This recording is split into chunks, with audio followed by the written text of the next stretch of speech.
केटा हो मलाई त निन्द्राले साह्रै हान्यो सुत्न पर्ला जस्तो छ अब तपाईँ फेरि पक्क बोलिहाल्ने होला निन्द्रा लागेपछि त थुपक्क सुत न किन बोल्नु पर्यो बढी त्यस्तो होइन सबैलाई त्यस्तो हुँदैन नि निन्द्रा लाग्यो भन्ने बित्तिकै सुत्न पाउने यहाँ मेरो यस्तो साथीहरू पनि छन् कि निन्द्रा लाएर जुर भइसकेको हुन्छ सुत्न पाउँदैनन् फोनमा बोलिरहेको हुन्छ गर्लफ्रेन्डले सुत्न दिँदैन पर्मिसन चाहियो उनीहरूलाई त्यस्तो सुत्न पाउँदैन सुख छैन नि उनीहरूलाई केटी भएपछि त्यसै कहाँ पाइयो निन्द्रा लाग्यो भन्दामा सुत्न पाइयो केटी भएपछि हामी जस्तो हो र हामी सिङ्गल जस्तो निन्द्रा लाग्यो भन्दामा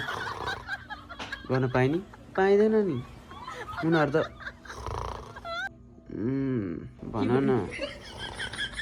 गर्नुपर्छ त्यही भएर केटा हो बेलमा विचार पुऱ्याऊ गर्लफ्रेन्ड नभनाऊ निन्द्रा लागेको छ च्याप्पै सुत